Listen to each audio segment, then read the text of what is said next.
having control over your voice while your emotions are not controlled is really hard. Not to mention all the runny nose and things that happen to your voice with that when you're crying. But if you allow your voice just to show a little bit of that roughness that happens when you're feeling deep emotion, that's going to enable whoever's listening to understand what you're feeling, almost to feel it along with you, or at least to be drawn into what you're communicating. You can use these strategically if you want your listener to feel disconnected or a sense that you don't care, which you might depending on what you're singing, all right? You can use an overly breathy tone.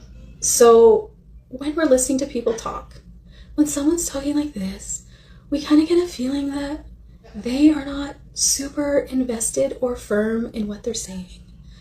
When somebody talks like this, we hear them and we hear the force and the intention behind their voice. So it's the same with singing. If you sing, I wanna go, versus I wanna go, you can kind of hear the difference in intention behind the different ways of vocalizing. One might be more vulnerable and be more shy sounding, which you might want.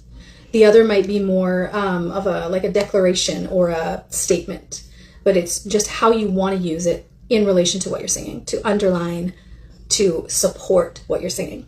Another way to hide the emotion behind a vocal would be overly pushed or forced voice, which sounds tense.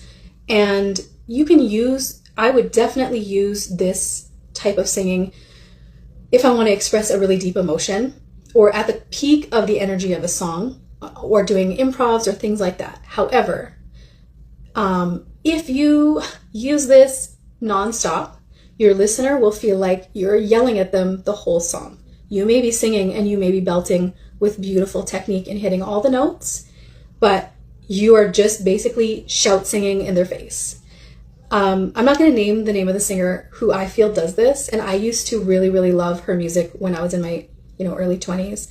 And then I bought an album of hers and I listened to it the whole way through, and I probably 3/4 of the way through I turned it off, and I just felt such relief.